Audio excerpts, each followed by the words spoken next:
Okay. All right. Today's date is July 29th, 2019. My name is Daniel Bradfield, and I am the Orange County Regional History's oral historian. And with me is Alexandra Chichero, I am Juan Orlando Oral History Archivist. And today we are interviewing Angel Rivera-Morales, artist, barber, and cultural gesture. I like that last title. That's really cool. This interview is being conducted as a part of our effort to collect interviews with the Puerto Rican arts, or Puerto Rican Collective Arts Diaspora. Did I get the title right? It's Puerto Rican artist in Central Florida. Okay. This interview is being conducted at the New Concept Barber and Art Gallery in Orlando, Florida. So to start off, who's the oldest family relative you've ever met? Well, I got to know my mother's grandparents. They go back to the late 1800s and the beginning of the 20th century. That is Julia Sola and Cristobal Contreras. I got to meet them, so I would say that they were the eldest relatives that I have knowledge of.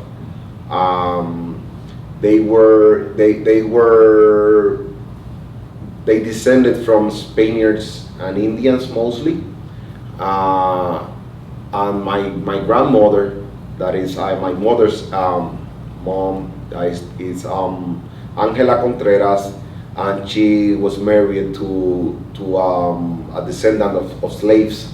That was my grandfather, Salvador Morales Castrillo. But then from my father's part, I have my grandfather. That is he grew up in Barranquitas, in the center of Puerto Rico, in the mountains, and he was married to my grandmother. That is Luisa Torres. She was descendant from Spaniards that used to have haciendas in the south of Puerto Rico, in the town of Patillas. That was your great grandparents, right? That you were talking about. From the part of my mother, I get to meet my great grandparents. From the part of my father, Yeah. I have my two grandparents, and I met my great grandmother, that was Ramona Berrios. Did they ever tell any stories about what their life was like growing up, or anything that you remember them talking about? As I remember, they lived through the transition from the Hispanic government to when United States invaded Puerto Rico. As they were rough times. It was in the early 20th century, and all they had that they could retain was the land. And in those years, to be able to survive, they had to trade the piece of lands that they have for groceries and stuff to survive. And that was the way that my grandmother was raised. Now, my mother and my father, they were born in the 1950s, and it was a different time, but still they were rough times. You know, they had no TV at home. My grandfather, he was from the part of my mother. He was one of the first market. Like, he had a little grocery store in the vicinity of Caimito in San Juan, Puerto Rico. And he was descendant of slaves, and he was one of the first people in our neighborhood that had this grocery store when people could come and get their groceries, and sometimes, you know, he even did credit with them. So the whole neighborhood that I grew up in, they were very popular. At least my grandfather and my grandmother, I used to work with him in the grocery store. So my early years, I was raised mostly into that place, because my mother is a social worker, and my father used to be a xerographic technician for Xerox company. Most of the time they were working, and I got to be where my grandfather used to have the grocery store, and I was raised there, very familiar with everything that was going on in the neighborhood and all that. Did he still own the grocery store when you were No. alive, or he sold it? Yes, no, the grocery store was working until 1995. Then he closed it. My uncle managed to reopen it, and he used to work in it until 2006. That's when I graduated from college, and I went back to live in the neighborhood. I was in the early years of my relationship with my wife right now, and I went to live there.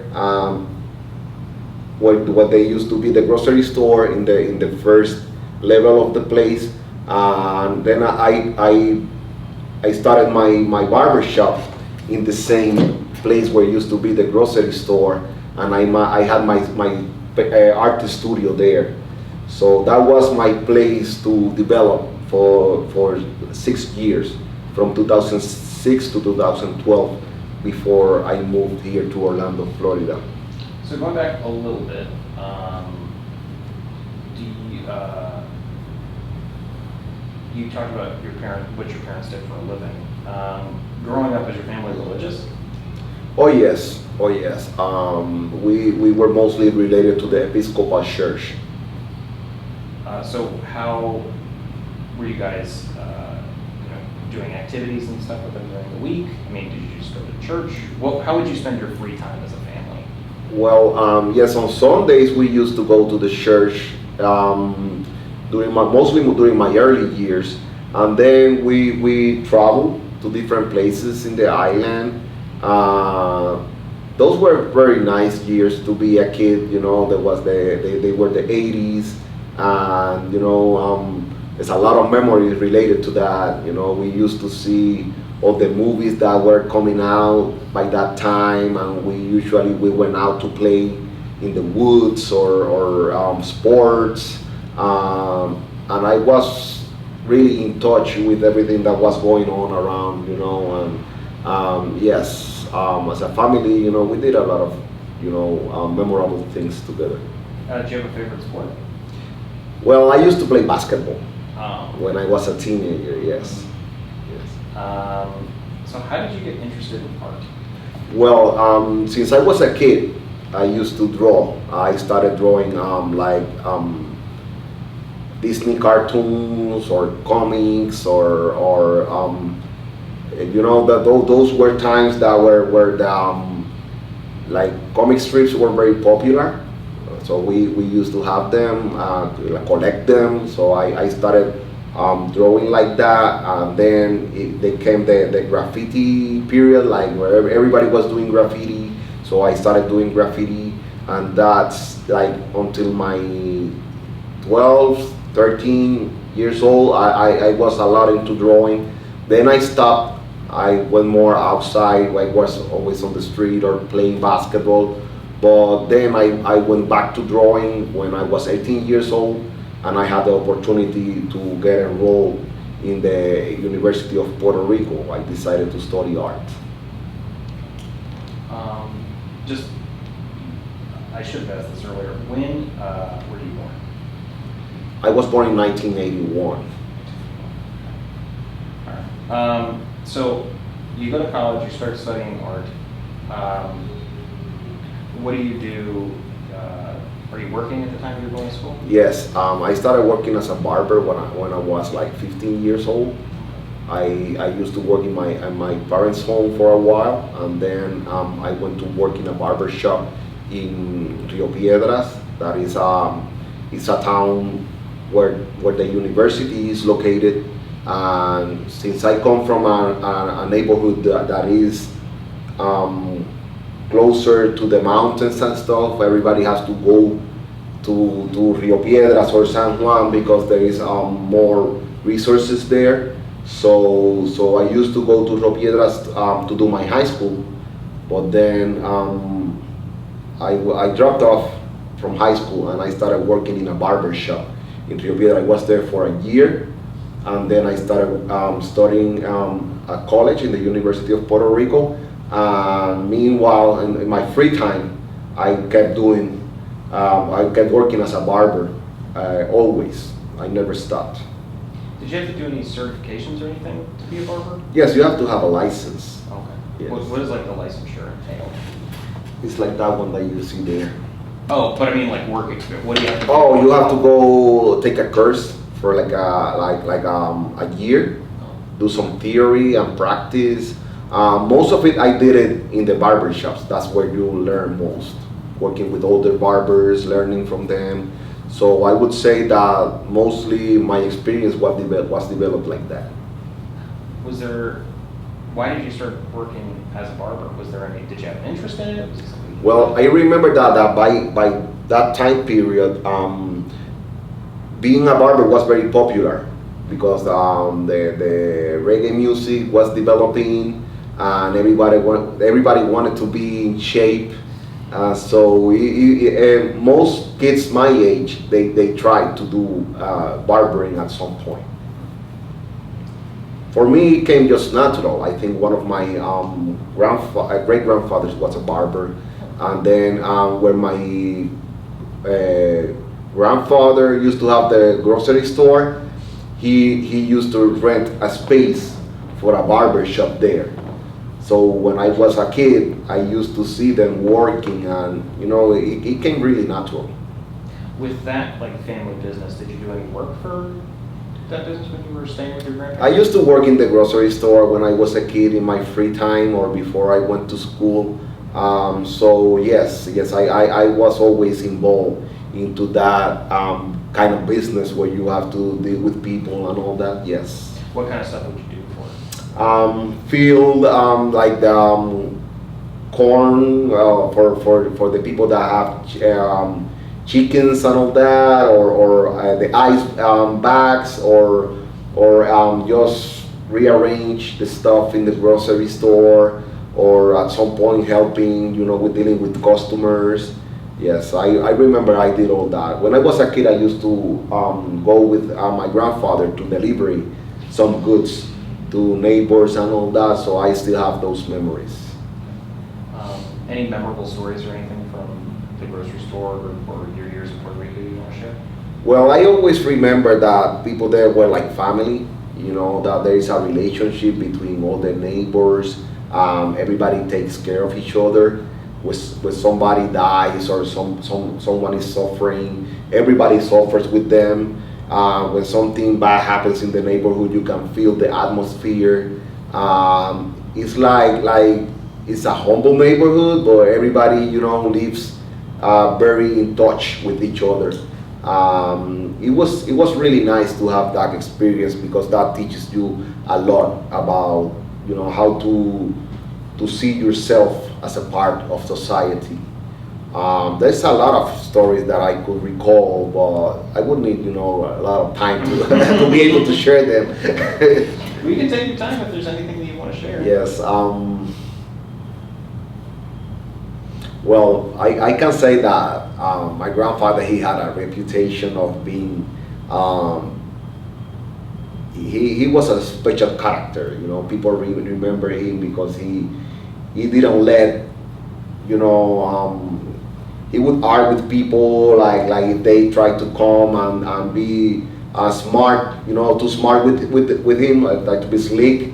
And he was very sharp. People used to remember me as his grandson, and they would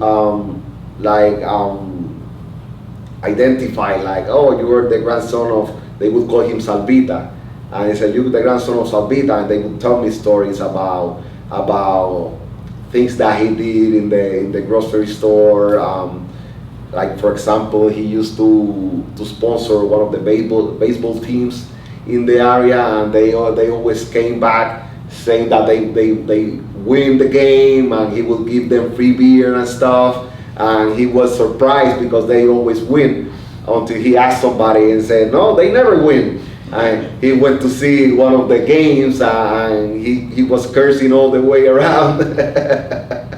Things like that. But people remember him because he used to contribute a lot to the neighborhood.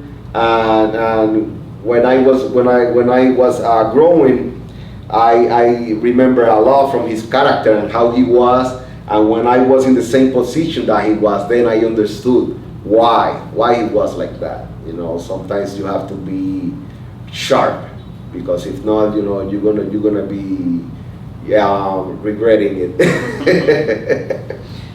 You mentioned that you do graffiti. So what, how did you like pick designs? How did you start doing it? Where did you start doing it? Stuff like that. Oh, let me go this real quick. Yeah. So like I said, with your graffiti, where would you do it? How did it develop? That kind of thing. Well, I mostly developed it sketching with a pencil on the notebook. And I started doing letters as I saw in the 80s. Then I tried to develop my own style. But I mostly did it on notebooks. I even did some spray paint on the basement of the same grocery store. And now it's funny that you mention it, because a couple of days ago, my mother went there and she took pictures of one of the graffitis I did when I was a kid.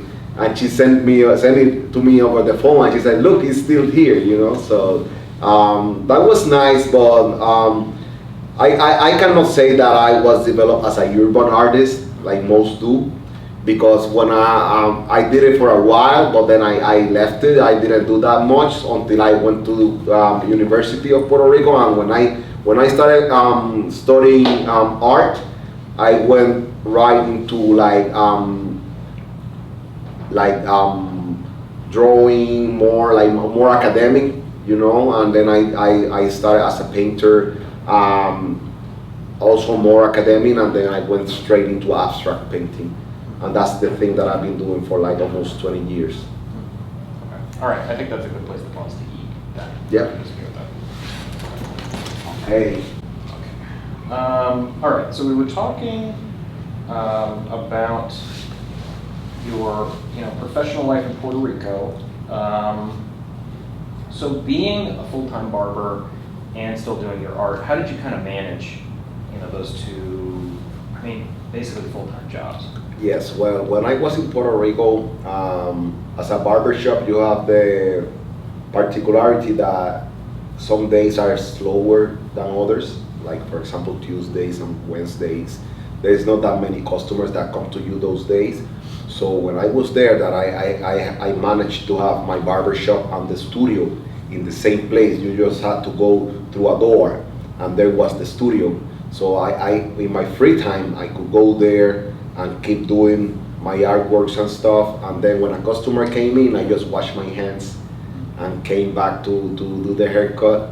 And I was like that the whole day. And then after I closed the shop, the barber shop, I could get into the studio and be there for a couple of hours. During the last 4 years that I lived there, my wife, she was born and raised in a town called Barranquitas. That's in the mountains, but at the southern part of the island. So my wife and kids, we moved to Barranquitas for the last 4 years, and I used to travel every day back and forth for an hour. So what I used to do is that some days I even stayed where I had the studio and the barbershop. Like, let's say Fridays and Saturdays, they were both busy days, and I had to be back early working, so I would stay there from one night to the other day, and then I use the night to work on my artworks. And that's what I did for the last 3 or 4 years that I lived in Puerto Rico. So what attracted you to abstract art? That's an interesting question. Well, when I started developing my art, I had a tendency towards expressionism. So the first couple of pieces that I did that were like objective painting. I did some portraits or landscapes. Well, they were all very expressionistic, and especially the portraits, they were not pretty. They were like the people that I had around, that they have the scars of life and the struggle of that. You can see, the images were like that. People used to say, "Oh, nobody's gonna buy that." So I figured out how to put all that anger, the suffering, the emotion that I wanted to express in my work. I just twisted. I went on to the abstract world because I found more freedom. You know, it was like jumping from the abyss into a different world. You know, now I was not reflecting society. I was inventing my own universe, and for me, it was very fulfilling to go into this research. You know, I started working with landscapes like by 2006 or 2007, but they were like more oniric landscapes, like something that comes from the dreams. I had the freedom to put all the elements together in a way that I didn't have to be attached to laws of physics, or like what is closer or farther, or you know, like I could play with that, and there was freedom in it, and there was something very interesting because I have been doing it for a while, and at some point, you know, what I paint, it needs time, sometimes years, for me to understand it, and for the painting to explain itself, and to be able to get into that world is like attempting to discover a future that is not yet being revealed. I can tell you experience. You know, my first exhibition was called Exégesis del Paisaje Nuestro. That is like exegetic of our landscape or something like that. But exegesis is a word that when you look for the meaning, it talks about the interpretation of the Holy Scriptures, what is hidden behind the Holy Scripture. And what I was attempting to do is use the landscape to understand a hidden message that lies beyond or below what we see. The other art show that I did by 2009 was called Revelations. The 2010 was called Prophetic Dreams. And all of them were like huge abstract landscapes. And finally, with everything that was going on with Puerto Rico over the last couple of years, even the hurricanes and stuff, I could see the videos. My paintings were there.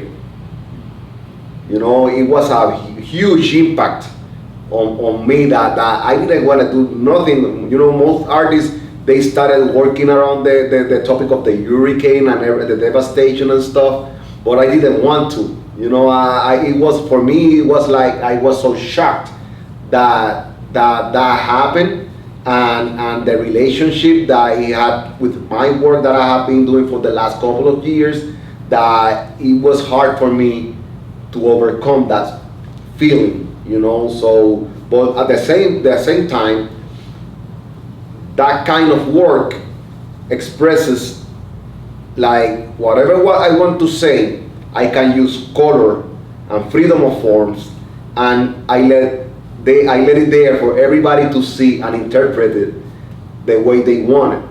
So my paintings, they are not just about me. They are about the spectator. How does he feels, what he can see, because it's a connection from a visual aspect of something that it has been put in there, that is just painting and color, with your inner thoughts. You know, so it's like a poem that has been is there for you to complete that image, that message. That's why I always leave it open. I don't really articulate the whole picture in a way that is decoded. I always want people to complete it, to tell me what they see or what they think, because sometimes the spectator tells me something about my artwork that I didn't even see it in the first place. Do you have any stories related to that where somebody has revealed something about your artwork that you didn't see initially? Yes, I remember there's a story when I first came to Florida. There was this friend that I left some paintings in his house, and one of the paintings, the title that I put it by that time was a victim of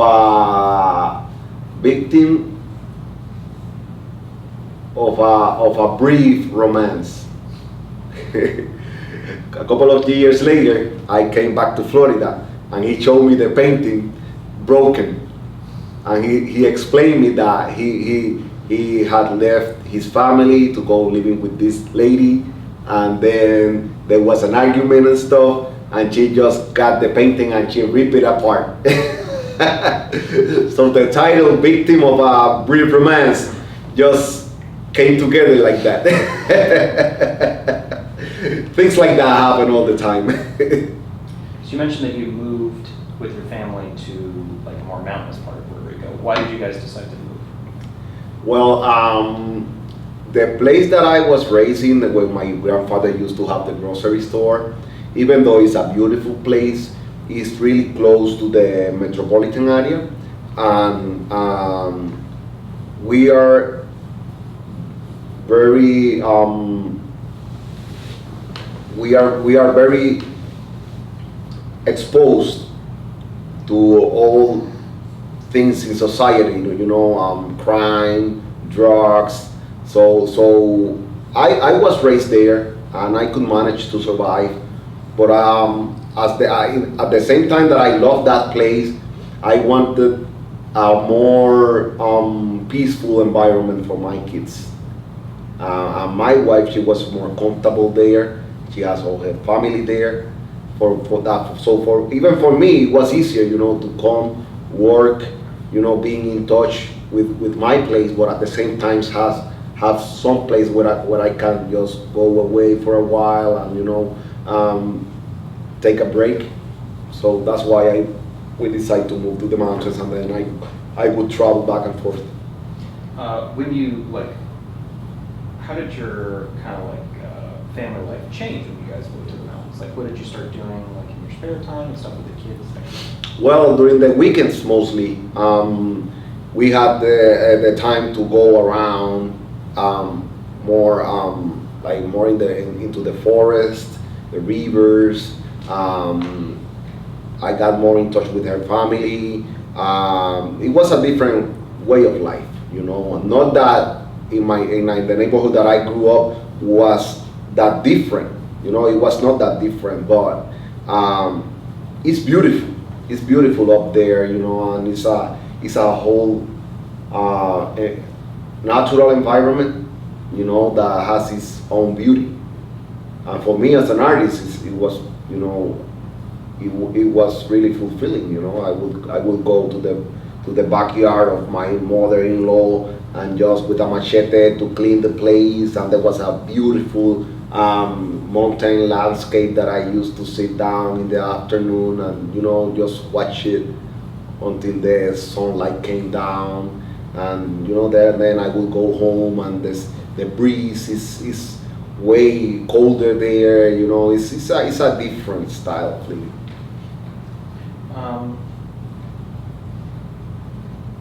So why did you decide to move out of Puerto Rico? Well, by 2010, things started to get a little harder for us. The business that I was been developing, it was like you kept pushing, and there's a lot of things that keep pushing you back. And I always wanted to do my master's degree. That was one of the main reasons that we left. I have applied to a university in North Carolina, and when that didn't happen, I said, okay, the only way to be able to achieve that is if you move there to the United States, and being a resident there, maybe you will have a better opportunity of getting into a master's degree. The thing is that when we moved here, I came first and then brought my wife and 2 kids. And just the process of getting established here has taken me so long that I haven't been able to enroll in a master's degree class. But at the same time, life has given me the opportunity to develop all these projects. And for me, this is like a master's degree. What we are doing here, putting together Puerto Rican culture for other people to see it, to learn from it. You know, at some point I know that I can manage to go into a program, but for now, you know, I feel very grateful to be part of everything that has been going on, and with just that, you know, it's like maybe I am not going into the academics, but I am already doing it in the field. So when I have time to go into a program, I already have my project. So when you decided to leave, what was Puerto Rico like at that time? You mentioned it was harder, but you know, what had changed over like your life there? Well, I could say that by that time things were getting like a little economic crisis was tightening. There was already corruption there, so you could see a lot of people leaving already.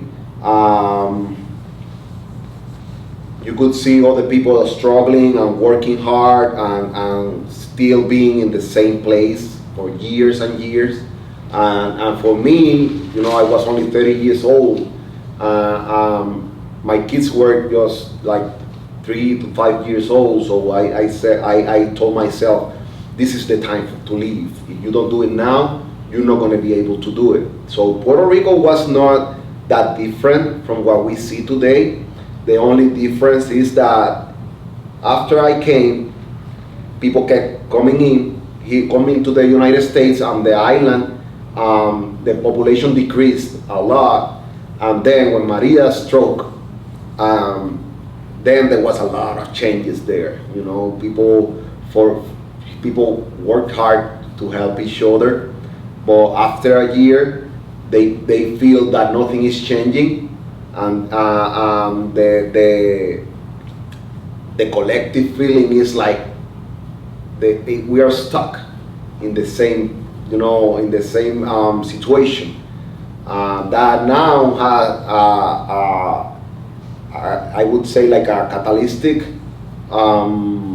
situation with the overthrow of the government and everything. Though. But this is a situation that has been developing for a lot of years right now. That's not this didn't happen from one day to the other. You know, this is the result of, I would say, 50 or 70 years of the same situation over and over, and young generations, I have to say, they are the ones who have the courage to go for it. You know, nowadays they are more connected to everything that's going on in the world because of the social media and stuff. So now it's harder to make them believe the lies. You know, the truth finally is over the surface. So I think that's the way it was Puerto Rico when I left, and I think that's the atmosphere that is now. You know. So do you still have a lot of family and friends that live on the island? Oh yes, most of them. Okay. I have my parents there, family there, most of my friends there. We try to keep in touch. I try to go there at least once in a year.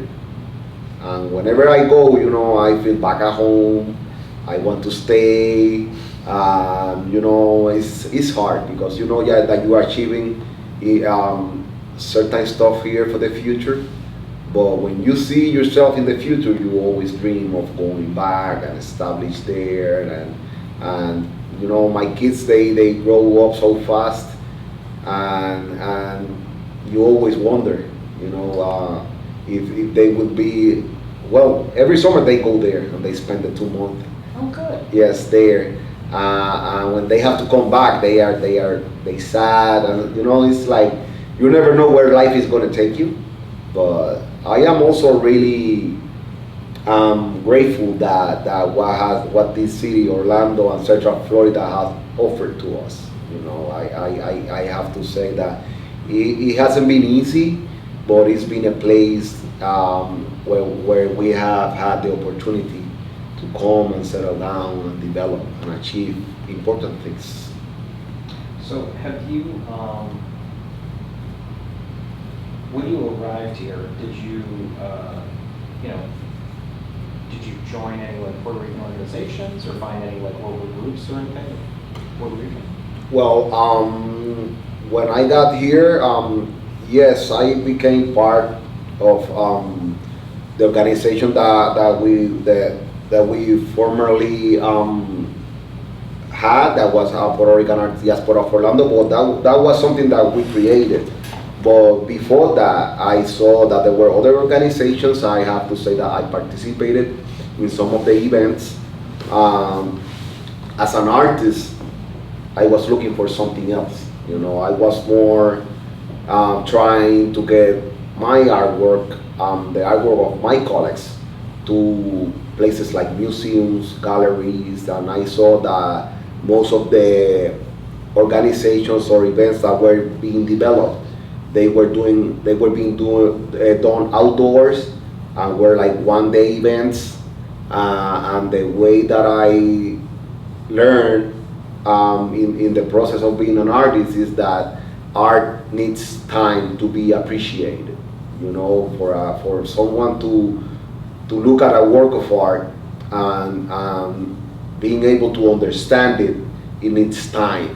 When you do a project, at least you need like a month, because it has a lot of logistic that you need to put together to put that on display, and it needs time to the work to spread out and people come and enjoy it. It's not something that you can go out, do a one-day event, and people are gonna come and feel the whole experience. It's something that needs time. So why did you pick Central Florida to move to? Well, when I was about to leave Puerto Rico, I could, I was always in touch with the press and the newspapers and all kinds of, different media releases, and I knew that Orlando was already being like selected as one of the favorite destinations for Puerto Ricans to come. I could feel that this was a place that was about to develop real quick, and the demographics, were growing like very fast, especially for Puerto Ricans, and I could see that if I wanted to do a contribution, this was a good place to start. So when you first got here, what did you think of the area? Well, I had come here like 3 times before I came in 2012, so I already had a picture of what it would be when I came here, but nothing prepares you for what you're going to leave when you finally move in. As always, the beginning was hard. It was hard to be by myself alone, just working and trying to find a place.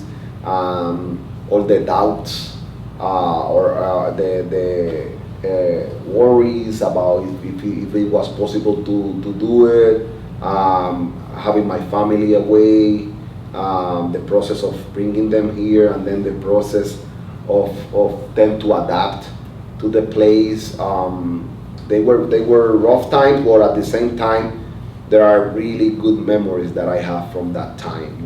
My kids, they were able to go to Disney World. My wife was working there for a while, even though she's a social worker, and now she could manage to get into her field.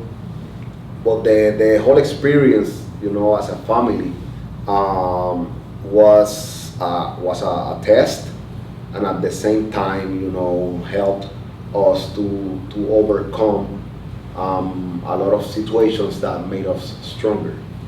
What was the biggest change from moving from Puerto Rico to here? Well, I have to say that in Puerto Rico first you have your family around. You don't have to worry about certain things. For example, the living, is less expensive.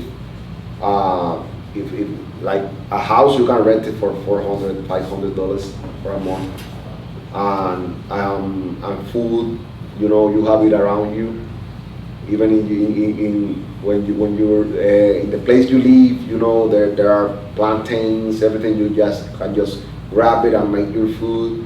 And here you have to buy everything, and to adapt to that mentality that every month you have to meet up with a lot of bills, a lot of payments, and that you have to like track your mind into into that system, every month, and that's not easy to get into that, and that for me that was one of the hardest things to adapt to, but at the same time the tranquility, it's a different system of living. Everybody is by themselves. You get home, it's like you have a moment for yourself and your family. There is not a lot of interruptions from the outside, and that's something that it may be helpful for raised kids. But as I said, it's been a whole experience, and you have to take everything, the good and the bad, all together, and make the best that you can do with it. So when you first got here, where did you start working? I started working in a barbershop. First at a barbershop. First than the barbershop, I started working in there was a company that used to do screen printing in Altamonte. So I used to go there. I have done screen printing in Puerto Rico, so I knew how to do it. I wanted to try something different from the barbershop. So I started working in this place. I did it for a couple of months, and then I started working in a barbershop. As I said, the versatility or the freedom that you can have as a barber, that you can do your own schedule, all that, made me stay into the barbershop business. There was a barbershop close by in the area in South OBT, and then we helped open another barbershop near our OBT on 528. From that last one, me and my partner went out and we decided that we could do it, that we could achieve something like this. So we got together and we started working toward that goal. Like that was almost 3 years ago, and finally we're here. Thank God. When you first got here, where did you start living in the area? The first place that I settled down with my family was Kissimmee. And have you stayed in Kissimmee all the time? Yes. My kids started going to Kissimmee Elementary School. They adapted really quick. There was a lot of Hispanic population there. For me, it was a nice place to live. It's a place that I can relate to, and we just stayed there. We at first we lived in a complex, and then we rented a house. But most of them in the same area so far. How do you think Puerto Ricans are treated in Central Florida generally? Just like your family experience, by people in the community. Well, I cannot say that it's bad. We have it's always mixed experience. Not everything is like beautiful and wonderful. You know, it's always different situations that you didn't you they are not like that good, but in general, it's been a good experience. You know, this is a southern town, so people are more open to be welcoming, you know, than other places. And since the Hispanic population has grown so much in here, you know, it's like you feel that this is no different than being in a town in Central America or South America, with the difference that we are in the United States, you know. But there is a community feeling, you know, and I think that what's happening in Central Florida in general, it's something that later on is going to be studied and remembered as a phenomenon that happened in the beginning of the 21st century, because this is a place where most Hispanics have chosen as a place to live, and that brings a lot of cultural events, a lot of developing of how would I say, projects like this, and people, you know, that Hispanic people, they are very warm in the way they live. They like to share between each other. They like to go out. They like to party. You know, that's something that is developing right now here in Central Florida. I can't even see that there's a lot of people that are coming from New York and other places, because they say, no, I just got tired from the snow and the cold weather, and they feel like Central Florida is this place where they can, you know, retire or come to live in a more slow-paced. I mean, it makes sense. Like, I imagine Florida and Puerto Rico's climate are pretty similar. Pretty Hot. similar. Well, yeah, I mean, Puerto Rico is going to be a lot breezier because, Yes. yeah, it's an island. But, I mean, it's hot, it's humid. Yes. At least somewhere. I mean, you go to New York and it's, you know. And there is something very interesting, because the story of Puerto Rico and Florida has always been intertwined. You know, one of the first settlements that we have here in San Agustin was by Ponce de Leon, who was the Puerto Rican, one of the first governors that we had back in the time of the Spaniards.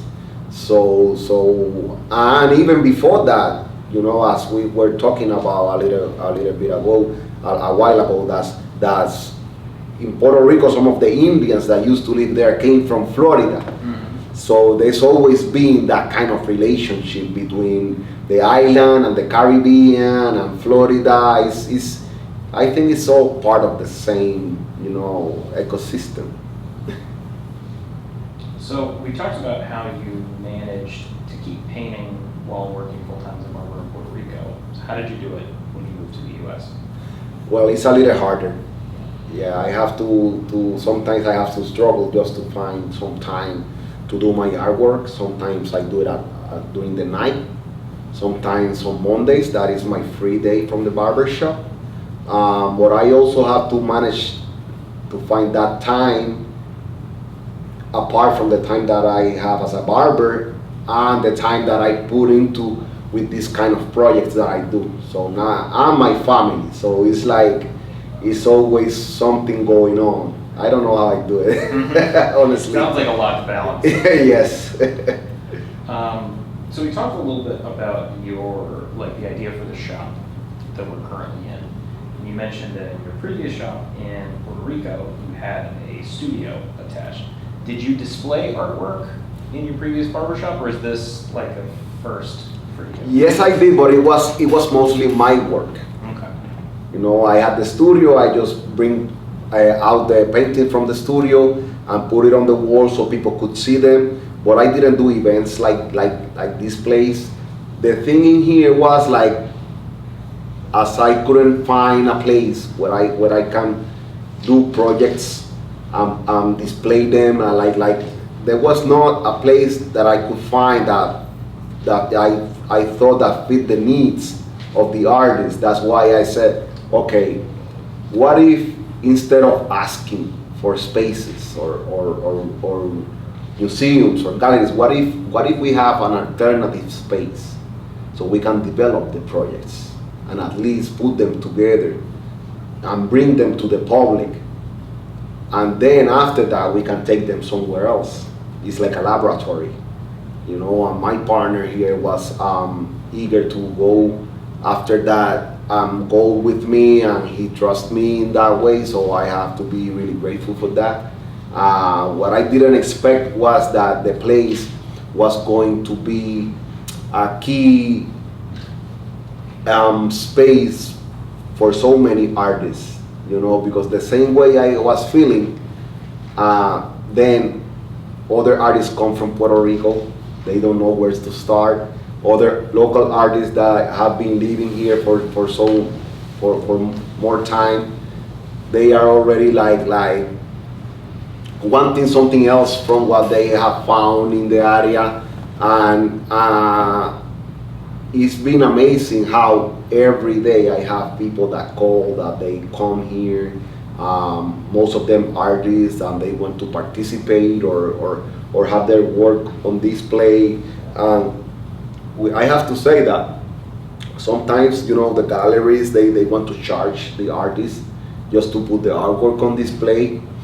Me as an artist, I don't agree with that. You know, there is always some expenses that you need to do in order to get a good show. That's one thing. But to charge an artist just to put a painting in the wall, I don't think that's the right procedure, because for an artist it's already hard to invest money, time, knowledge in what we do as an artwork. That's something that we do to share it with the community and to leave a footprint about who we are in society and time. That is already a big commitment. So then just to have to go out, ask for permission to show it, and pay for it. And when that happens, usually the person that handles the place, if he's making money from the artist, he's not going to be eager to sell it. There is no necessity to sell it because he's already making money from the artist. And where does the artist gets into this? You know, we work for free? No. You know, we need to portray the works in a way that people understand their value. And in that way, we need to put together shows that document the history of the artist, what they are trying to communicate, in order for people to understand that these are something that is being done for the society, that has a value on itself, and to be able to purchase a work of art is an investment. It's not a way. It's a way of helping the artist, of course, but it's not. We are not beggars. You know, we as artists, we have a necessity to express ourselves and to do a comment about what's going on in history and everything around us. But at the same time, what we do is a piece that has a value on itself, and most of the time it will increase with time. You know, if you look for what are the best ways to invest your money, art, if not the first, is the second one. So for me, it's very important to make people understand that, because if we educate the community, especially the people that have the capacity to purchase artworks, and then they are eager to support the artists, then the artists, if they strive and they do, you know, they do better, they have a better economy on themselves, then they will be able to contribute more to the society, because the artist is a person that is always trying to give. They are always giving. You know, if you call for help, they will donate an artwork. they will give you a class, they will give a speech. You know, most artists, they are really committed to young generations, so they can learn that there is an opportunity, that doing art, there is so many ways that you can earn a living doing art, you know, but we need to establish that a piece of artwork is a good investment, you know, in order to have a wealthy environment for the artists, so they can keep coming, establishing here, and seeing Orlando as an opportunity to grow. So I think that's a good transition. How did y'all found the Arts Collective? Okay, in the beginning, there was one of the artists that came to me and he said that he wanted to do a collective. It was an idea. We started trying to get some endorsements to put it together. Finally, we got together a group of like 5 artists. We started developing the project. I traveled to Puerto Rico and I asked for some advice and help from some of the masters that I have friends in Puerto Rico. They, from the beginning, they were eager to help, and they said that they didn't want nothing in return, but they wanted to make this possible. So it was perfectly as the poem. Maybe I have to shut it down. I don't know why it's... I think it's a child. There is a child. Oh, there is a child there. Oh, yeah, I see she's it. playing Yeah, with- that happens all the time. They walk by, they want to see inside. No. Oh, okay, so the thing is that we got together. I traveled to Puerto Rico because I understood that a big part of the project was to, at some point, take the project back to Puerto Rico, because there was some artists that that their experience was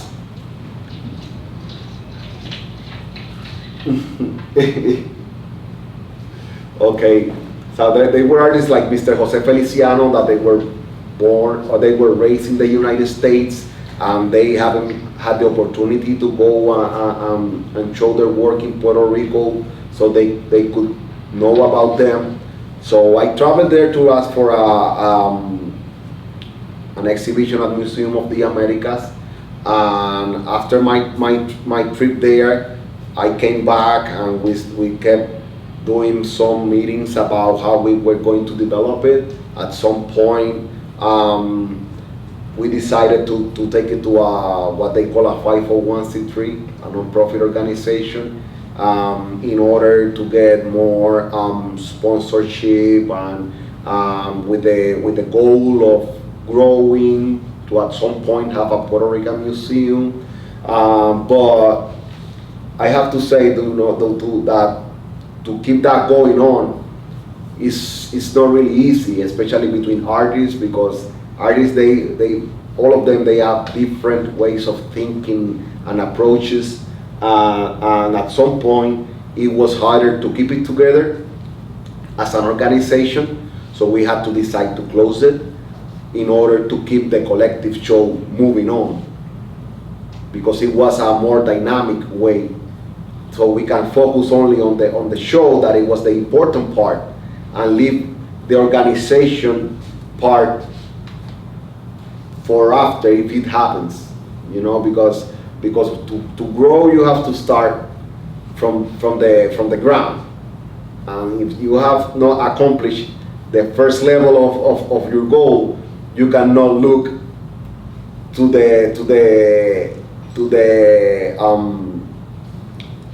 like if you don't start from the first step, you cannot see yourself getting to the final goal. It's something that you have to build day by day, and for me it was more important to do these shows in a way that they got to places like museums, because that for me, an artist to go to a museum is like if you're a lawyer, you want to go to the jury, right? You're not going to be defending a case in the street or under the bridge. Art has its proper place, and its museum, its galleries, where artists can see themselves and other people see artists with respect in a place with the proper lighting, with the proper environment, when they with everything that's needed for the artwork to be understood. And for me, that was already a hard task, because projects like this, to put it in a way that a museum understands that it's important for them to have it, that's not an easy task. You have to do a lot of research and put together the essays, curate the shows, work with the artists so they can get the best of them, and then you have to put all that together. So if either you do that or you run an organization, to be able to do both is very hard, if not impossible. So I decided to just go for the collective. And it sounds like if you wanted to try and do both, you'd also need like staff. I mean, Exactly. It's no longer a part or another full-time job for you. It's multiple jobs for multiple people trying to Exactly. fundraise, PR, you know, any of that kind of stuff. Exactly, and it's not impossible to do it, but to jumpstart it, you need capital. And that's the truth. You know, you cannot go with just a dream and make this group of people to keep working together if you don't have the capital. You know, at some point it's gonna break up because people have their needs, they have other goals, you know, and it's really hard to keep a group of people thinking toward the same goal. At some point there's gonna be, you know, different thoughts, different impressions of how it's needed to be done, and it's hard to keep it together.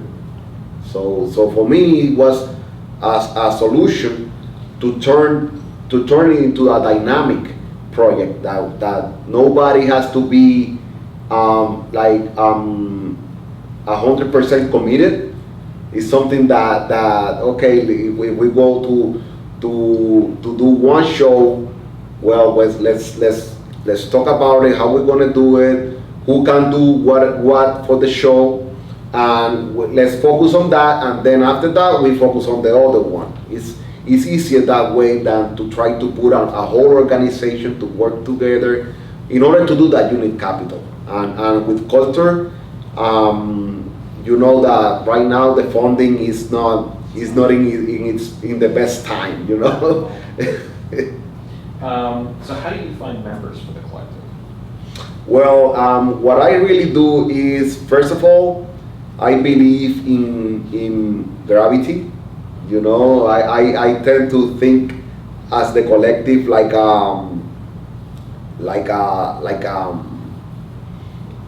how you would say, like some kind of organism that has a nucleus, and the nucleus is just running around, and then just people know about it, and they would gravitate to us. You know, they contact us, or they call, or they send messages, or even I have colleagues in Puerto Rico that know other people that when they are coming to Florida, they say, oh, can you contact Angel?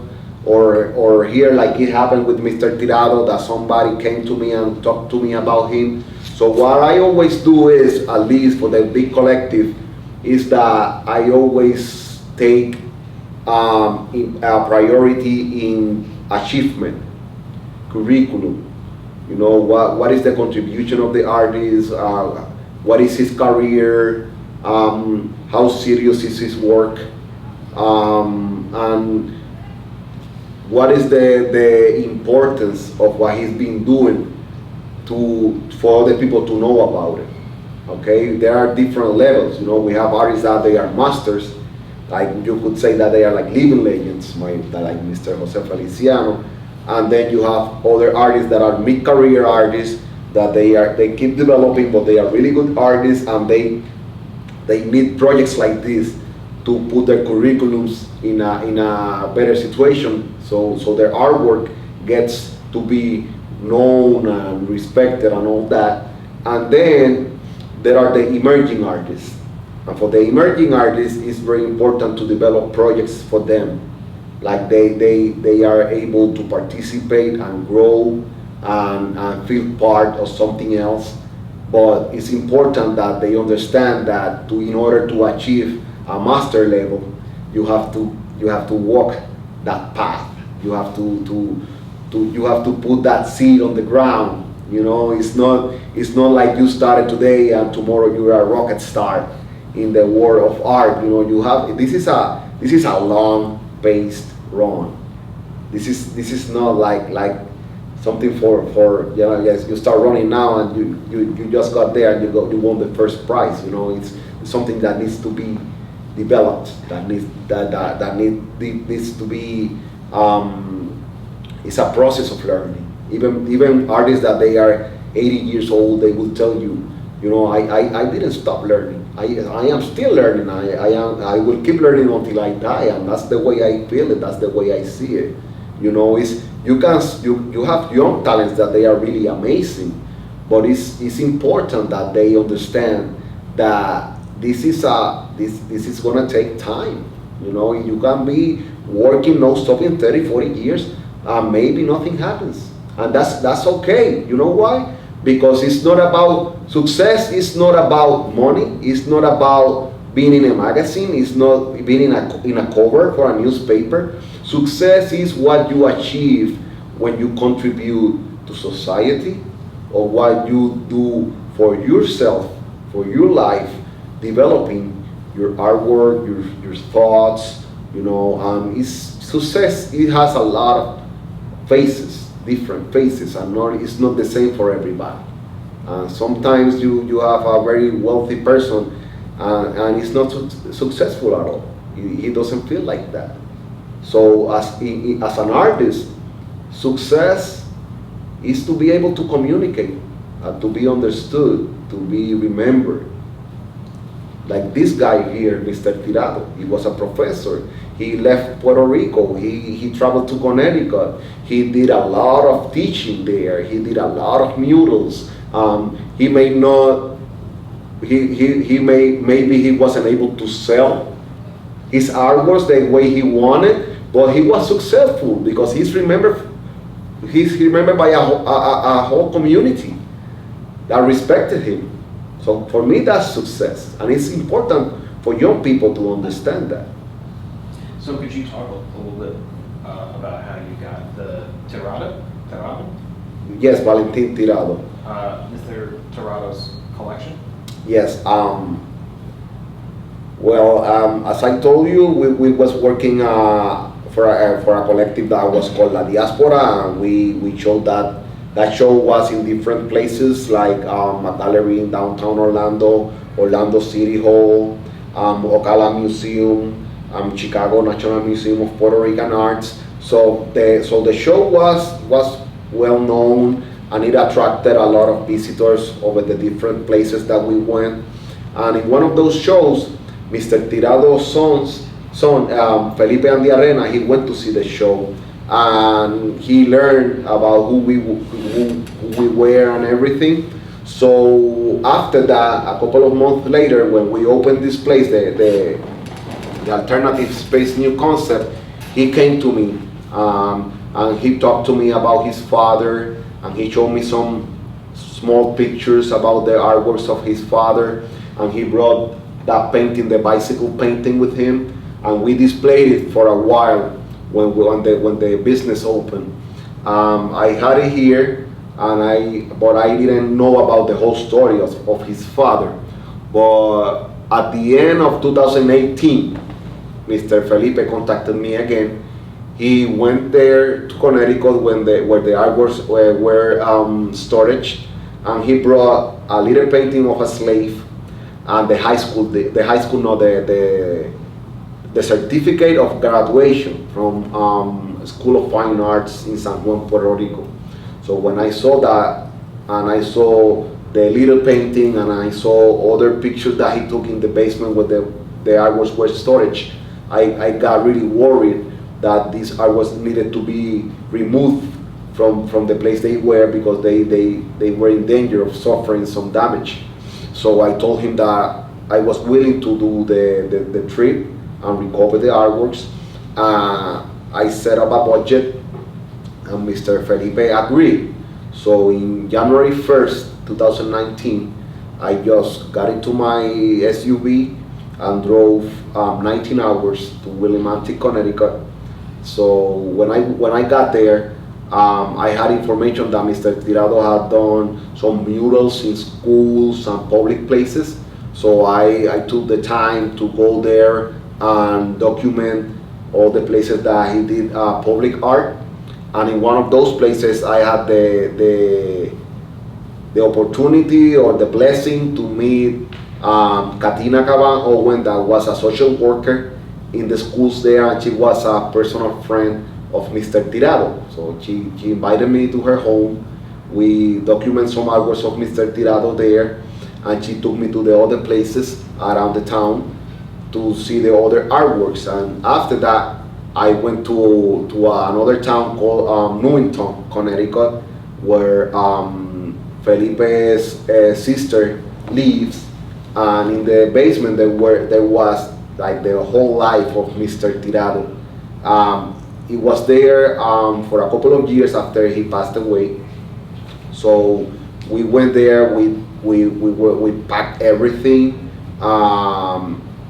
everything that I could bring with me to Florida. And by January 5, I was back in Florida with all the artworks, and I took some like a couple of months to document everything, put everything on a list, do some research about him, about his background in Puerto Rico, in Connecticut. So to put together the whole story, to be able to do the show that you are seeing right now. That will be opening on July 20, I think, July 20. So have you ever done a project like this before? Well, in Puerto Rico, I used to do my own art shows. So I have been working with art shows since I was in my 20s. I usually did like personal shows, but here in Florida, I was more into collective, because I understood that the Puerto Rican voice in art needed to be heard. So for me, it was more powerful to put together a collective. It was an easier way to get to the places we wanted, like the museum I have been talking about and stuff. But yes, I have been working with art projects for a while right now. Mr. Tirrado's work was another step in that process, because this was a project, like for example, if it is a living artist, I have the opportunity to talk to the artist, know about his feelings or his background, and it's easier to document everything because you have them there to explain themselves. But with this art, it was very interesting because it was more about research, about talking to people that met him, so they can explain through memories and all that. And it was intriguing, to put together that story. I can say I felt like a detective of some sort. And I love history, for me it was something very special, to be able to discover all this story and put it together and share it with all the people that came or keep coming to see the show, and even his family, that they were here the opening night. They were very impressed. They knew they were there when he was creating the artworks, but for them it was a new way to see them. They saw them in a way that they have never seen them before, and it's important because this was a love relative for them. They had a lot of admiration for him, and they have to finally see this in a context that they were impressed, even though they knew about these works. For me, it was a big achievement. Can you tell us just kind of a brief life history of Mr. Tirrado? Because his paintings are going to be in the video. And we have a bunch of photos of his art. So just a kind of brief biography. Yes, okay, as I have learned, he was born in 1951 in the town of Ciales, Puerto Rico. That's in the mountains, in the center of the island. He then moved to San Juan or nearby San Juan to Cataño to study in the School of Fine Arts in Old San Juan. He graduated in 1974. By that time, I have a picture that he participated in the installation of a very important mural piece in San Juan, Puerto Rico, with some masters. By that time, one of them was Rafael Rios Rey, that he was a professor in the School of Fine Arts by the time. He graduated, as I said, by 1974, and he left for Windham, Connecticut. As his wife tells me, I think he was recruited to be teacher of an Hispanic population that was developing there since the 1950s. There was a big thread factory there, and they would bring people from Puerto Rico, especially from the town of Juana Diaz, to work in the industry. Mr. Tirrado and a couple of young professionals was taken there to be teachers of the children of this population. He established in Willimantic, Connecticut. He was teaching in some of the schools, and then he met Rosa Tirrado. That they became a married couple, and Rosa used to had a daughter and a son, Felipe Andiarena and Enid Andiarena. That they were already they were with Rosa when Mr. Tirrado met her, and a couple of years after, the Mr. Kevin Tirrado, that is Valentin's son, was born. And as I see, he dedicated himself to raise that family and to teach and to contribute to the town in every possible way. You know, he was all around. He did murals. He was a musician. He was involved into sports. He was collaborator with a boxing gym that I managed to talk to his friend. His name is Juan Perez. They used to work together for the boxing gym. He did a lot of stuff, and he was very respected. Some of his artworks, like this Van der Holyfield painting, got an award into an art show there in a museum. But what I think is that it was a small town. There was not an established market for art, so it must have been some kind of difficult for him, to be able to do all this and not having the opportunity to be able to sell it. And as I know, he worked in a school for for I think like 15 years, something like that. His last couple of years are not very clear for me. What I know is that he passed away in 2012. And since then, his family, they remember him. Many people, knew about him, but as I think that there was not many people in touch that had the capacity or the opportunity to bring this together in a way to be recognized as an important Puerto Rican artist. I think it has to do also with demographics. Connecticut is northern part of the United States, and here in Florida, we are closer to Puerto Rico, to everything that's going on right now. A lot of Puerto Ricans moving in. So this is the right time, the right place to be able to pull projects like this, where we discover artists like him, and we can showcase them, and that goes out, the information goes out, and is known in the island, is known here and other places of the United States.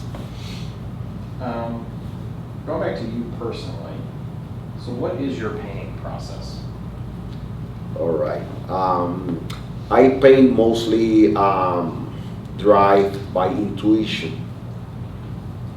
For those who are not familiar with with the term, the intuition, we can call it of the general knowledge that we have from the experience and everything that we have lived, that we can get all that together and use it in a second.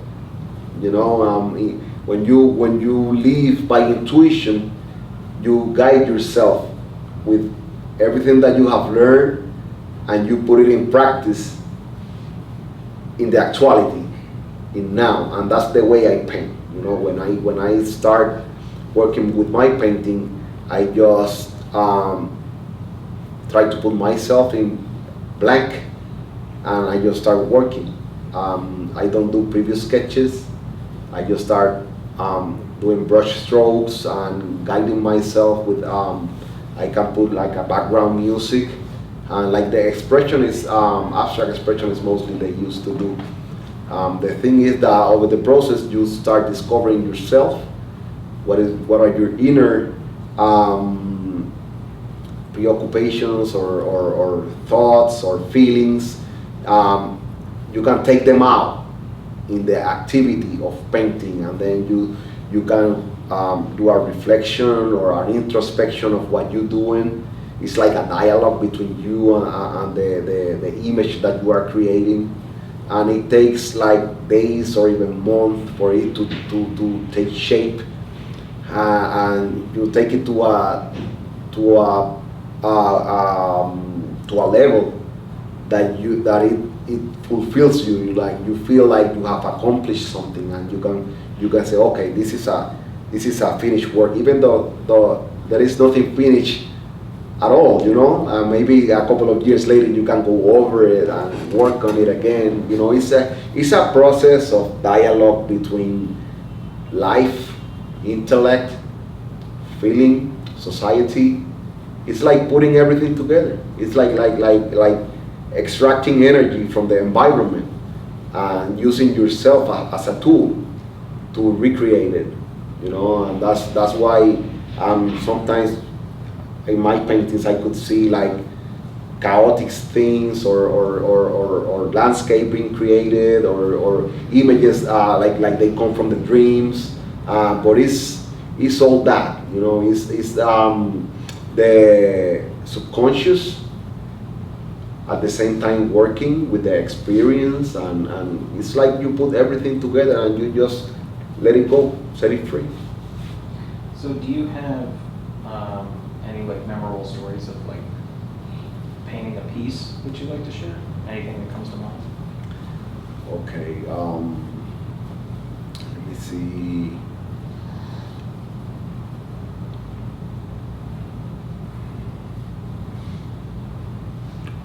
Well,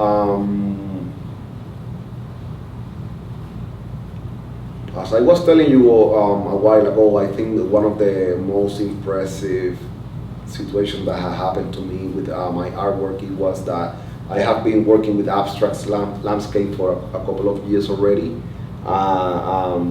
where the Hurricane Maria situation happened to Puerto Rico. There was a phenomenon that happened, that people in Puerto Rico, they had no electricity, there was no communication, so they were closed in their homes waiting for everything to happen. But us that we were here in the United States, we could see everything in videos happening live.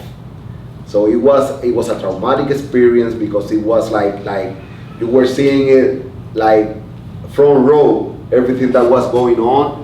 And for me, seeing those streets being flooded or the houses coming down, it was something that I have been working with my artwork for years over that topic. You know, I know and feel that we're living in a chaotic society, and I can feel how everything is being, you know, decomposed, like everything is decomposing in our eyes. You know, the environment is suffering, the society is going into decadence. Like we're getting through that path already. You know, it already started, and I have been talking about that for a couple of years in my artworks.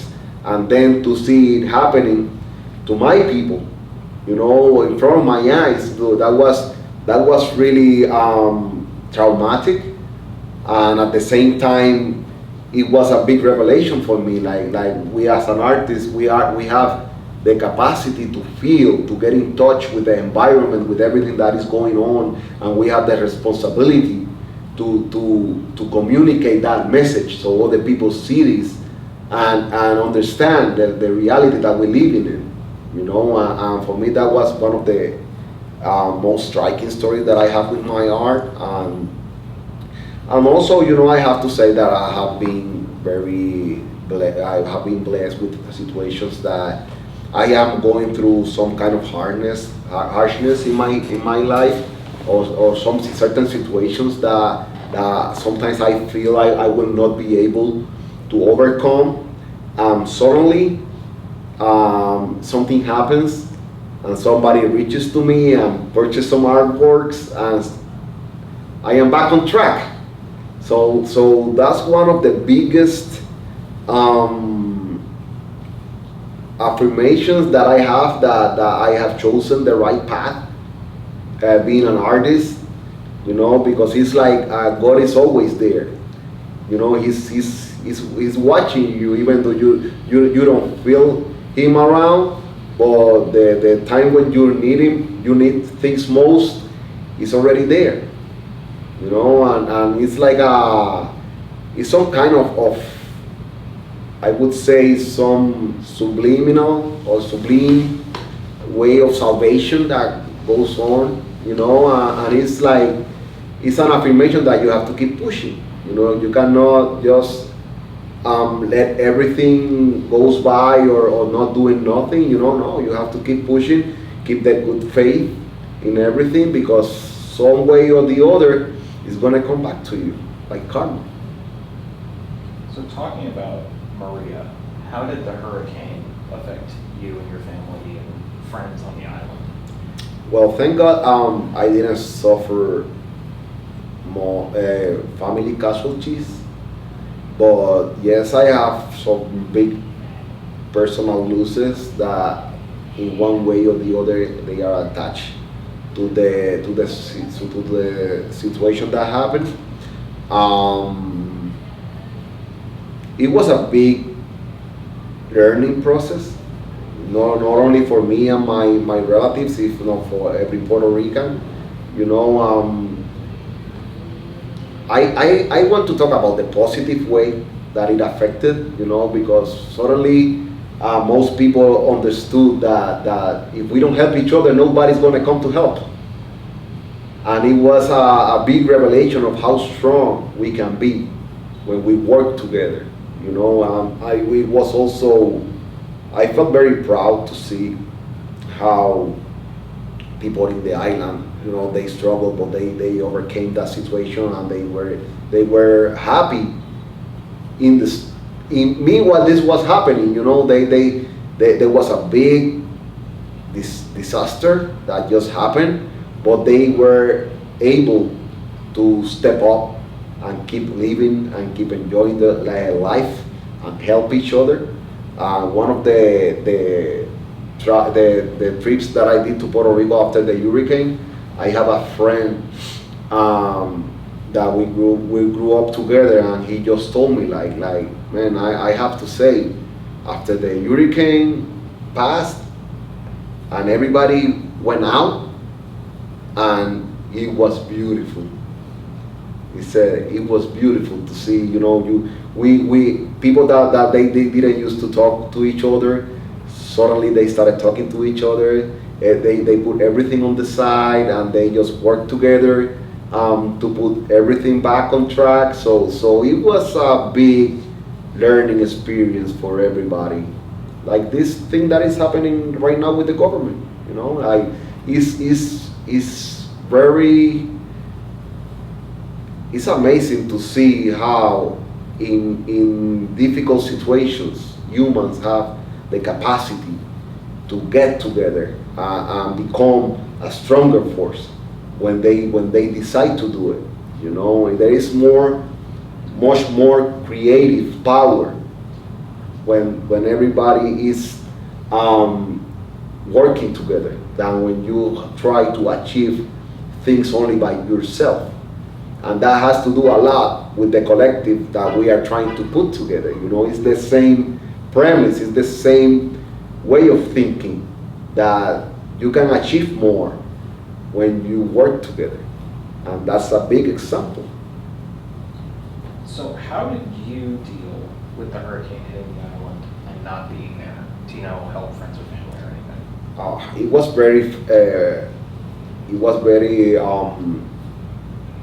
I have to say that I was really frustrated because you want to do more and you feel that you need to do more, but then you cannot trust the organizations, you cannot trust people that are saying that they are going to help. You know, I have to say, I went to the grocery store to buy something to send it, and then I said, okay, who you gonna deliver it to that can do the work and take it there?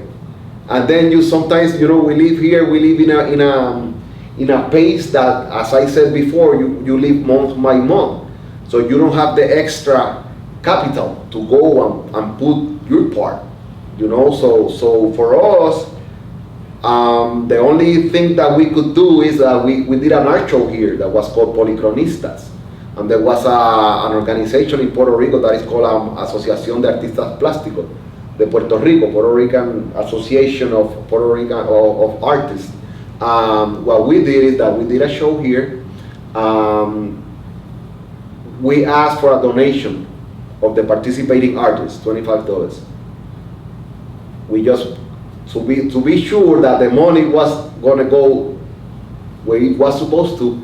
I just took the donation from the artists.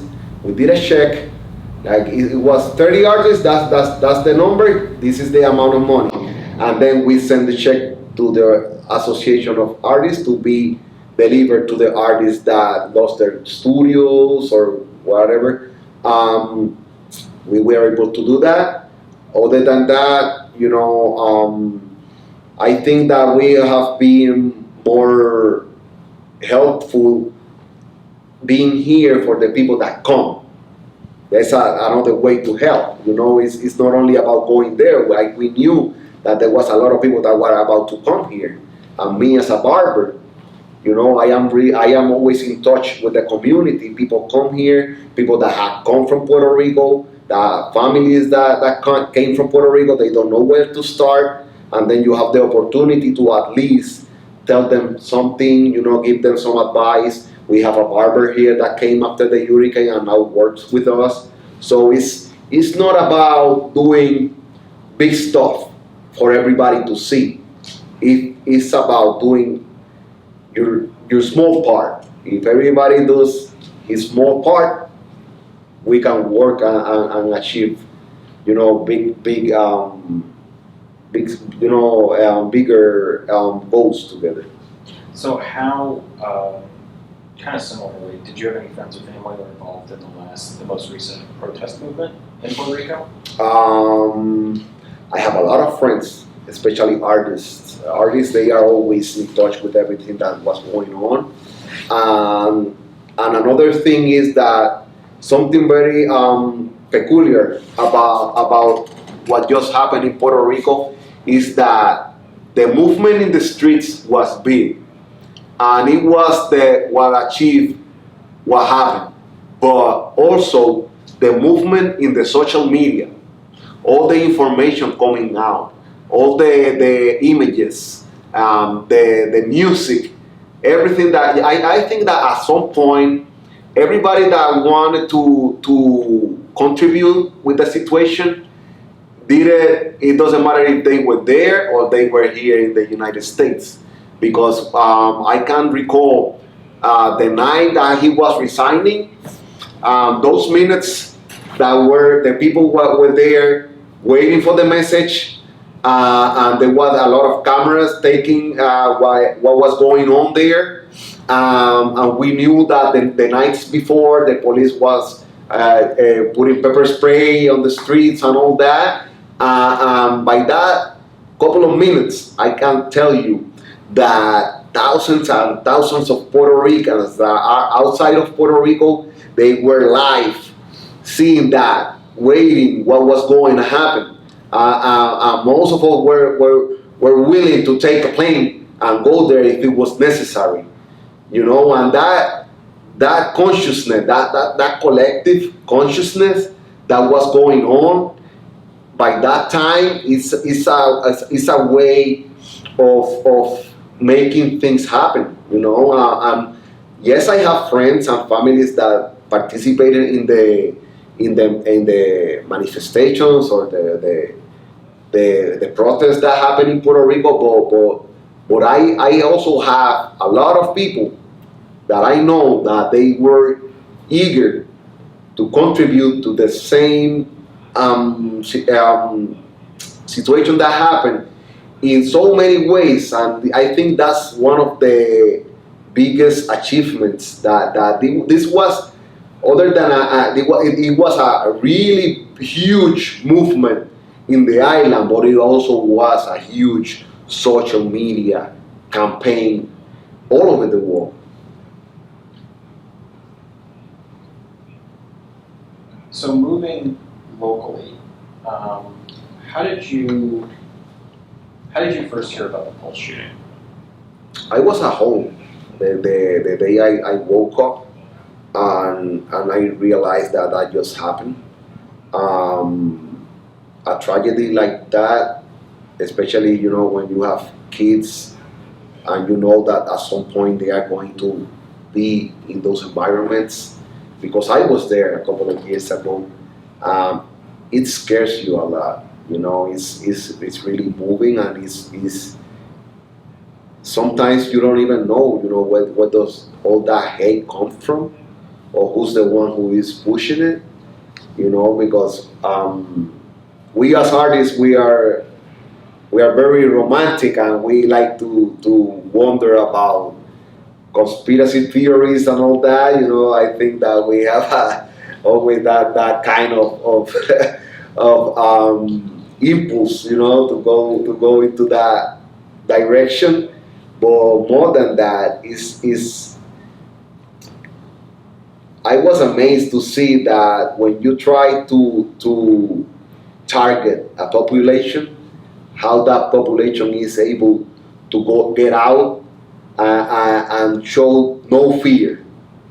And that's what happened here in Orlando. For me and my kids to be able to be here by that time, it was a very striking situation, but it's also something that we have to learn, and always fear is not the best weapon. We as society were supposed to punch back to those situations with unity, understanding, supporting. I think that Orlando did a great job in that matter. But why I really, I don't want to say fear, but what really concerns me is, what is wrong with society. What are what is the answer? Because most of the time, the people that carry these kind of atrocities or situations, they were kids, and there is something that happened in their lives that took them to do those decisions, and as time goes by, it's more often, it's more regular, So there's something that's going on with society that is provoking this to happen, and how we artists can contribute for a kid that is about to make that decision, stop and think about some alternative, or because there are ways to express that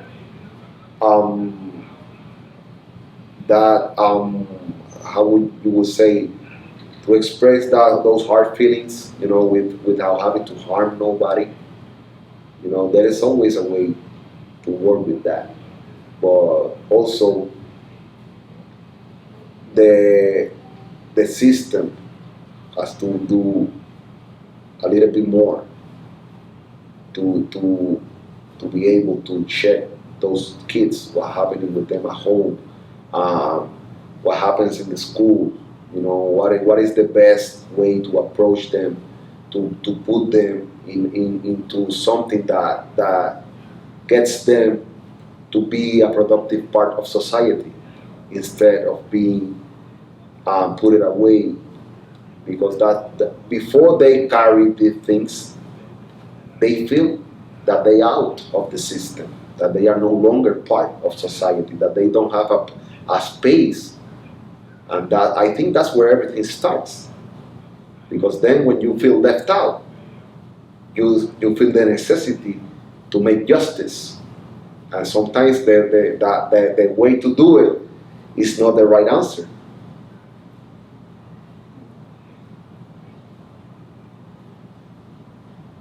Okay, so I just have a couple wrap-up questions. Do you have anything? Glenn? Yes, I had, because you were talking about how art needs, certain level of appreciation, like being displayed in museums or galleries. So I was wondering, what's your opinion on street art? So, pieces being done on the fences or walls or something like that just exist in urban space. How do you feel about that? I don't have any problem with it, especially if it's a true expression of the artist. If that's the forum that the artist chooses, because he needs to communicate, because art is all about communication. Okay, so I always admire, the big mural artists, that they do amazing works of art for the public to see. I also admire when they do performance in the street. We have some amazing artists that they can go to a public place and do a poem or just dance or that's a way to express themselves that is very useful for society. I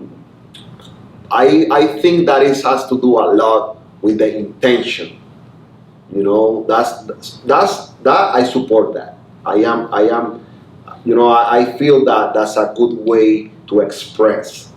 Okay, what I really have a little concern is when an artist, after he puts so much effort into putting his artwork together, he has to go to a place that people sometimes they don't understand, or his artwork, even for the person that receives him, doesn't feel that the artist needs to be respected. For example, that sometimes you are invited to some places, and after you're there, you are unnoticed. And even the people that organize the event, they don't take the time to mention who you are. That's where I really have a trouble with, because if let's say I do an art show here, and some artists come as guests, it's my responsibility to know everybody who is present here that there is an artist here that is supporting us. So the way I feel is like artists, they are professional, same as a doctor, as an architect, as a lawyer, and they deserve respect. Some people think of an artist this concept of the starving artist, and they think that he's just a mad man with a brush in his hands, and that's not the best approach, because an artist, when he decides to do this, it's because he cannot choose to do something else. That's something that at some point you choose it, but at some point it chooses you. And when you finally decide to hear that calling, it takes a lot of courage to embrace it. And sometimes certain levels of society don't understand that. They think that you just do it because you want to, or because you're eccentric, or because you feel you're better than somebody else. But I think that we are the,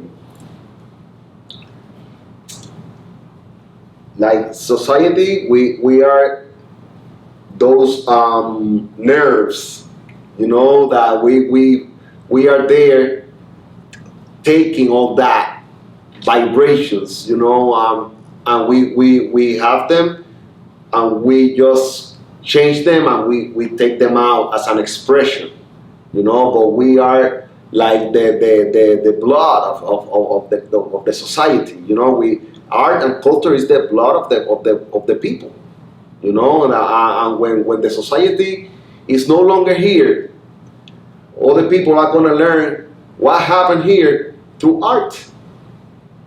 And that's the way we learn from the Greeks, from the Egyptians, from all the ancient civilizations. What do? They just go to the ground and they put what they put out. They put carvings, sculptures, paintings, and through that is how you can understand how they live. And that's very important, because nowadays it seems like it's no longer important. Well, I think it is.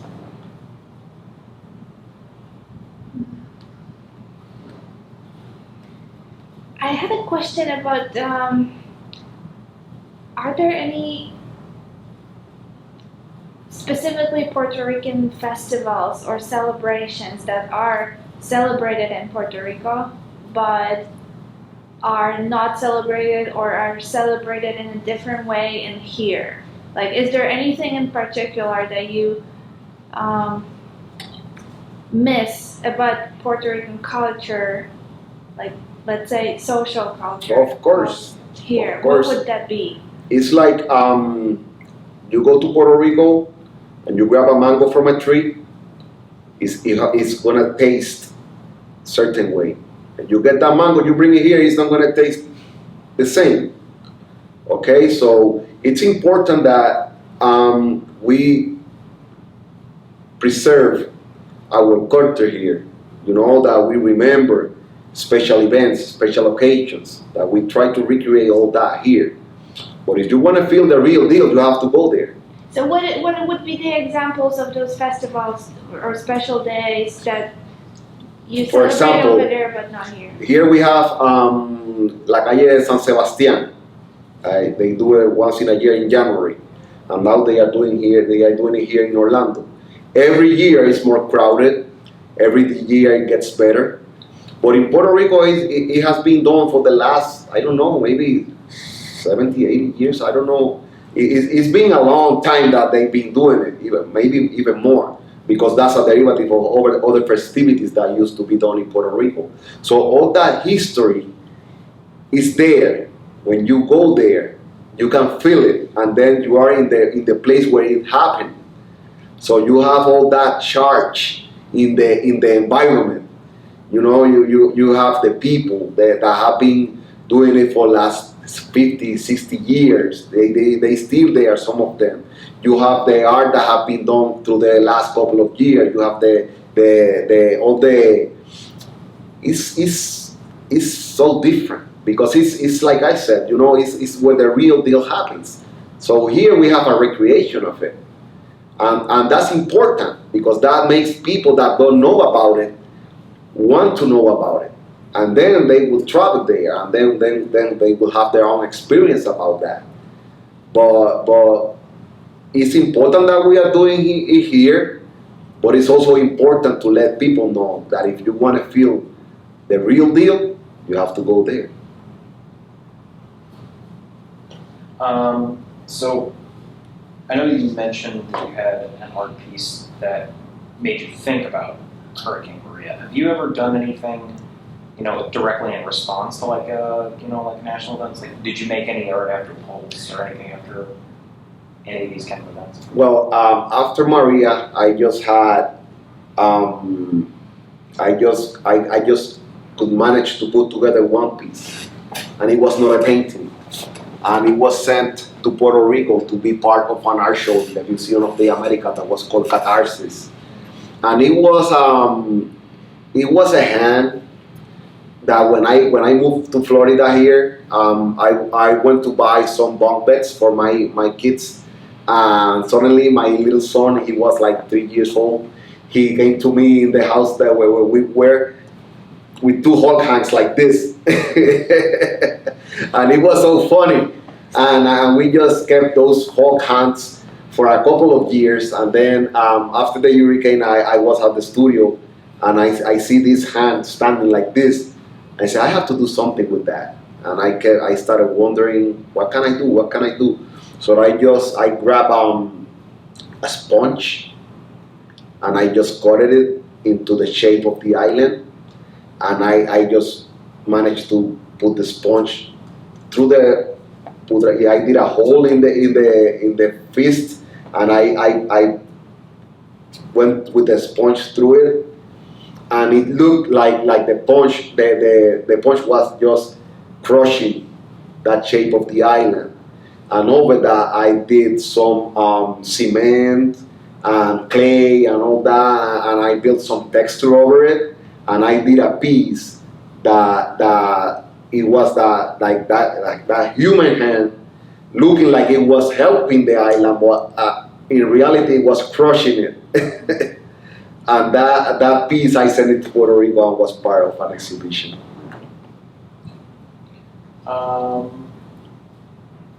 So we've talked a lot about your art pieces and artwork you've made of your career. Are there any other memorable stories that you'd like to share, or anything that related to any of your pieces?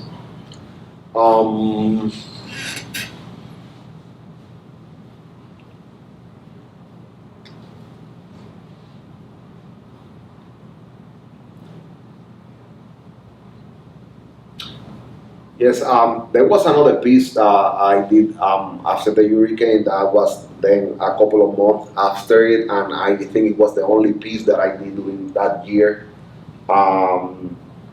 It was a landscape, and I started it very, freely.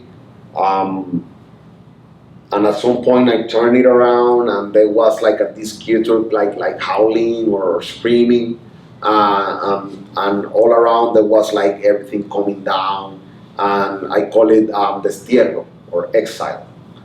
And that was one of the only pieces that I did by that time, but I wasn't expecting that piece when we did the show La Diaspora in the Appleton Museum of Art. That piece got to be the cover of the catalog.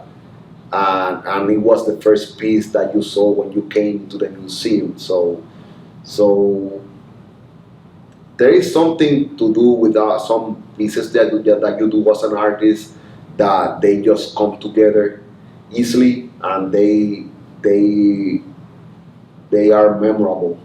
Like they are key pieces that talk about certain time, personal experience, that they just come out like nothing, and they become icons in your career. Just like that, I have a couple of experiences like that. But as I say, I could be talking about it. I will need some time to remember some of them, but there's a lot to share. So I've got one final conclusion question that I ask everybody. So before we do that, is there anything that you'd like to talk about a little more? Is there anything you feel like we didn't talk about enough? Anything from any previous stuff? So far, I think we have covered a lot of material. So Okay. yes, please. Okay. Just look it over, make sure I didn't miss any notes or anything. No.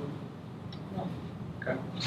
All right. So the final question I'm trying to ask everybody is, since I mentioned that this is going to be stored in our archive forever, what's a message you'd like to leave for somebody who's listening to this interview in, say, 20, 50, 100 years? Could be about the community, could be about your work, could really just anything you think is important to tell another person. Well, as I am talking to you that come from the History Center, I want to say that it doesn't matter where you come from, but it's very important that you know your roots and where do they came from, in order to understand who you are today and what can you do for the place that you are living in, and put something in the ground for future generations. You know, I think it's very important for us to know about who we are, you know, what we are made of, you know, what happened to the people that came before us, so we understand, you know, in which context we are living, so we can do our part. For when we go, we're no longer here. That the people that come after find a better place. All right. So is there anything else you'd like to add?